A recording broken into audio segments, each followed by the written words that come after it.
I'm sitting on the step of the RV today because recently it wasn't working, this one down below. So we're going to show you a video today about what we did to fix that.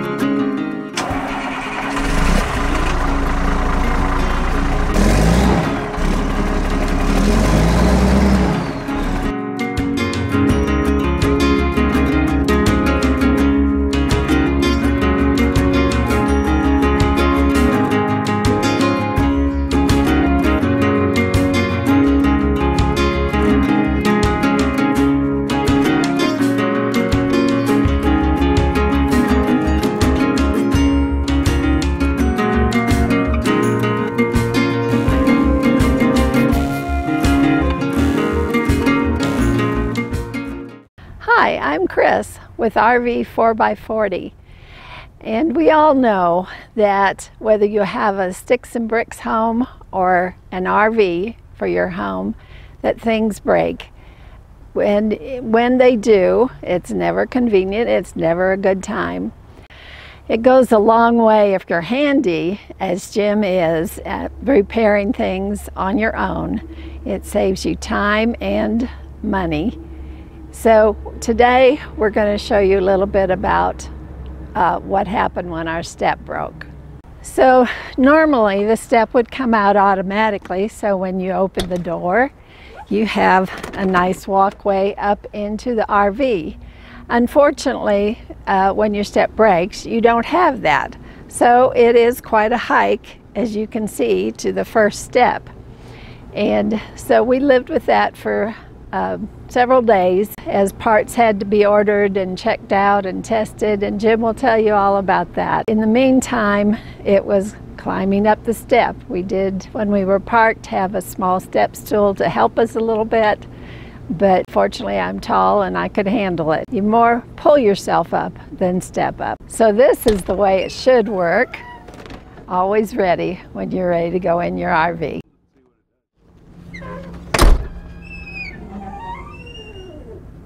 As Chris showed you, the step is automatic. It's supposed to come down whenever you open the door, and then you have an option to turn the switch on or off that will let it either retract when you close the door or it stays out.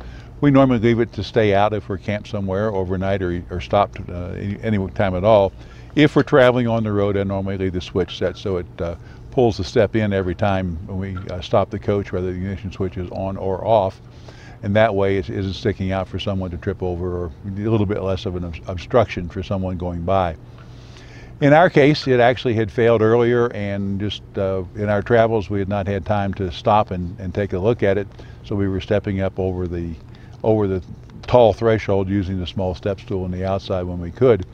And then the step started working again, and if you've ever tried to fix anything that's broken when it's intermittent and sometimes works and sometimes doesn't, that's extremely frustrating because you really never know exactly what to do. And did you fix something or did it just start working again? So I figured it would sooner or later quit again, and it did in a few days. Not at a good time. We were in the midst of traveling at that point, so it wasn't easy to stop and get parts or even spend some time to figure out what was going on. But eventually we did reach a point where we could do that. And so before I would go into the actual details of what I did, I'd like to first of all thank Lippert, because I was having trouble figuring out how to get the step down since it was stuck in the up position. That was quite good. We could still drive the coach, but I was also not sure how I would get to the parts. There's a controller and a motor underneath the step, and they were blocked by the fact the steps were closed. And so I talked to them. They gave me a clue as to how to get the thing up. So hats off to Lippert for giving us that kind of support. They are a great company to work with, and their tech support people for their retail customers is really outstanding. So if you have Lippert parts, don't be afraid at all to call them and ask for help. And so we reached the point where I could do the diagnostics, and our step is a coach step. And there are other brands out there that are similar in nature and similar in operation, but this is specifically about a coach step. So if you have a different brand, think about that and make sure you get information that applies to your particular step. In the case of this step, there are 4 connections that come in through an electrical cable. A 5th connection is a ground connection, which goes to the frame of the step. And then the coach has another wire from the chassis ground that goes to the frame of the step to make sure that's a good solid connection. In that 4-pin connector, there are obviously 4 different connections. The main one is a larger cable that's going to go to the power. It's a 25 amp fuse in our case for that particular power circuit. There's another 12-volt signal which comes in, which is from an on-off switch in the door frame for us. And so that's what we do, is in terms of making sure that the step is going to stay out when we want it to stay out, and it retracts when we want it to retract. Another signal in that connector is from the ignition switch on the coach, and that tells the step controller that, oh, the coach is possibly running, and if the door is closed, to retract the step always, regardless of the position of the other switch. And so that's an important connection to make sure the step isn't down when you're trying to drive the coach.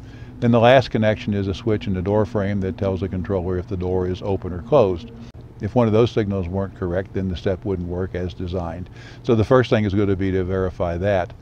There is a drawing here that shows you those 4 connections and shows you how they go. So you can look at that and see if that makes sense in your particular situation. So the first thing is going to be to check those connections, and if that works, then the next thing is going to be to verify if the controller is working or if it's the motor that's bad. Those are the only 2 parts that are down there that really can go bad on the step itself, are either the motor or the controller. The step is a mechanical device, pretty simple set of combination of brackets and braces and things that go up and down and keep the steps level with the coach as it extends and retracts. So not much to go wrong there unless you get something bent. It's pretty obvious from looking at the step that there was nothing bent. So that's what we're going to show you today, is how we diagnosed and repaired our step. We have on this particular coach has a coach step on it. Others would be similar but not identical. This one has a 4-pin connector that comes in the vehicle.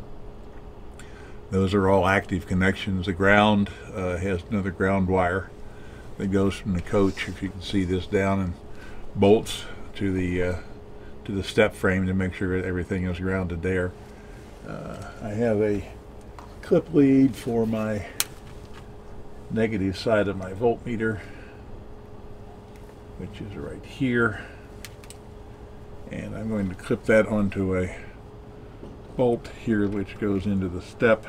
The small screw, really not so much a bolt. So I've got a ground there, and I'm going to verify first of all that I have battery power to the step. In our case, you can identify the battery lead. It's got a heavier gauge wire coming to it. So that pin will be the battery connection, and we'll go over here and see if we can look at that voltage, and we will look at hopefully the other camera that's over there can pick it up. It's 14.39 volts, which is for a 12-volt system. The battery chargers are working, so it's up at 14.4 volts or so, which is within the range of what the battery charger should do when the batteries are in the system. Everything is working as it should. So I have battery power there. The ground connection is through a wire, so I'm assuming it's okay since I've got the proper battery voltage. We have 3 other connections in this cable. One of them is an on-off switch, which just puts 12 volts from the battery, or 14, whatever it is. That tells the step that you want it to operate. So every time the door closes, the step will come in. If that voltage is gone, the step will stay out when it's out. One of the other inputs is the ignition switch. So when that's turned on and that's active, then the step will always retract. And the third one is a door switch, which is magnetically operated. It connects to the ground when connects to a ground when the door is closed, and that switch opens because the magnet gets moved in the door. So we'll check that those other 3 signals are right, and then we'll see where we go from there. I prefer a radio to yelling around as to what's going on. I have to find my voltage probe again. Alright, we're going to look and see what's going on. First thing we're going to try is the switch by the door that turns the step on and off. Looking for, okay, entry step. I'm going to push on. Roger. Looks like that's working. I'm getting the battery voltage. Want to turn it back off? All right, that's working right. The next thing is the ignition switch. Okay, it's on. All right, we have that voltage. Turn it back off. All right, that worked. Hang on 1 second, we'll check the door switch. And for the door switch, we need to go to the ohm meter position. This thing has a beeper, so I'm going to put it into beep mode. So we should be able to hear it. Okay, open the door.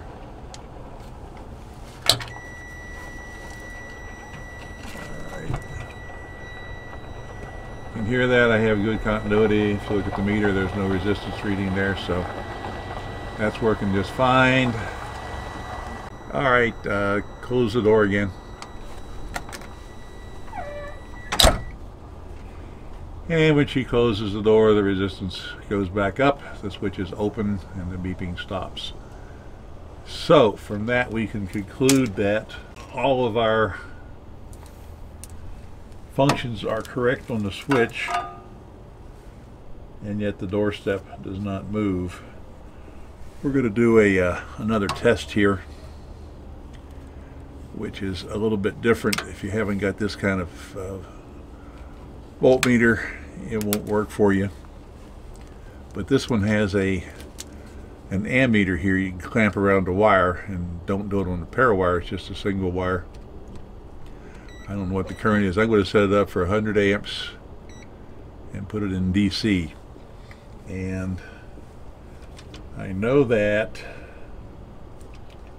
this is the wire, and hard to see I'm sure in the video, but there's a wire that goes strictly to the motor. It's over here. This KR cable's here, and up near the controller I can get what I think just one of the two wires. I don't want both of them, I need just one, and I have no idea if this is going to show up in a video or not. We'll try to see if we can get the other camera kind of aimed up where it's going to look at the meter.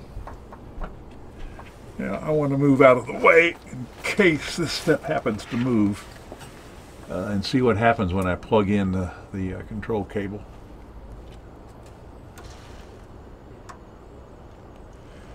And what happens is I get a surge of current when I do that. What that tells me is the controller is sending power to the motor, but the motor is not responding. It's not moving. So it looks like the controller is probably good. Can't guarantee that, and the motor is what's bad. Well, from what we saw, I'm pretty sure that the motor is what's bad. So we have a new motor. I had to take a bolt out to free the step up. If you can see it, this goes in up there, and it's the linkage pin. My understanding is some steps will have a cotter pin that holds that together. This one had a bolt, which was really difficult to get out. From the diagnostics, we figured out the motor is bad, which is here. With the step up, you can't get to those 3 screws that hold it in place. So I had to remove this nut with everything in place. Ooh, that linkage is now loose. That's not good. It's not tightened down. Probably never was. In any event, had to take this bolt out. That freed the steps up. There's a linkage somewhere on the top of the step that holds all this together. And so now the step is down and out of the way. We have the motor. So our next challenge is going to be to see what it takes to get this motor out.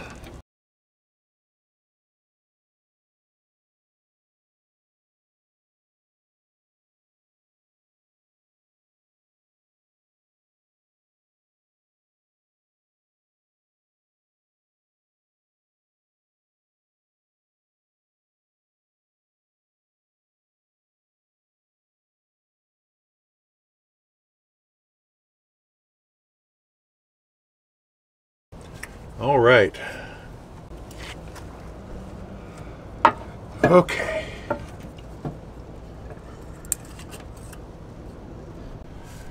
After a lot of fighting with these 3 screws, I finally got them in. Now we have to hook up the wiring, hook up the linkage that I had to take apart, and test it out.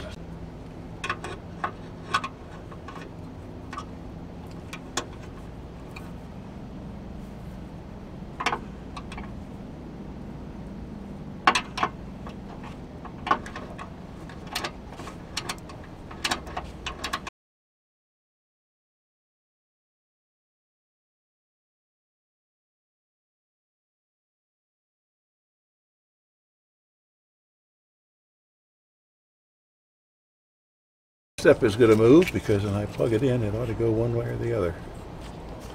It's plugged in, and over here we have the main.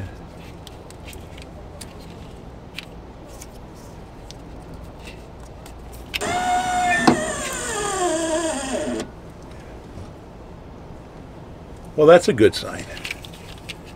Make sure that's snapped in there tight. Make sure that's snapped in there tight.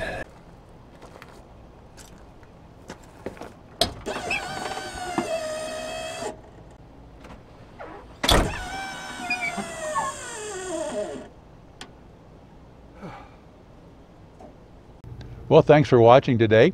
I hope if you're having step problems, this might have given you some clue as to some things you can do yourself without having to have it repaired by a professional. If you choose to do that, make sure you get information that applies to your particular brand and model of step. I'd like to thank all of our new subscribers. We've had some good response here recently, and we really appreciate every single person who subscribes to the channel. And if you're watching this and haven't subscribed, please consider doing so. And if you're subscribed, there is a bell icon down below that you can click on, and you'll be notified when we post a new video. We try to get them out on Thursday evenings, given that our travel schedule allows us to do that. And in the meantime, we hope you're having a great day. And as I always say, as you drive down the road, be sure to keep her between the ditches.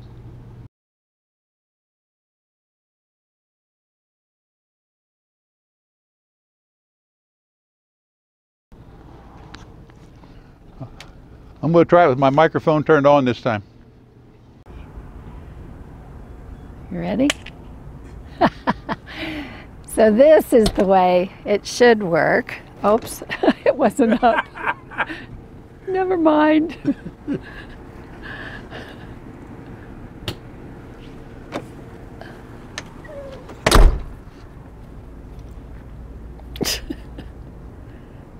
up.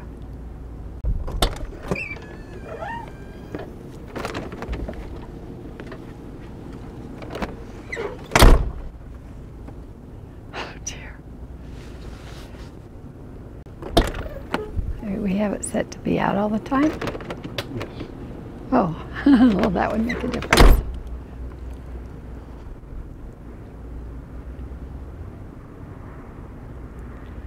Okay.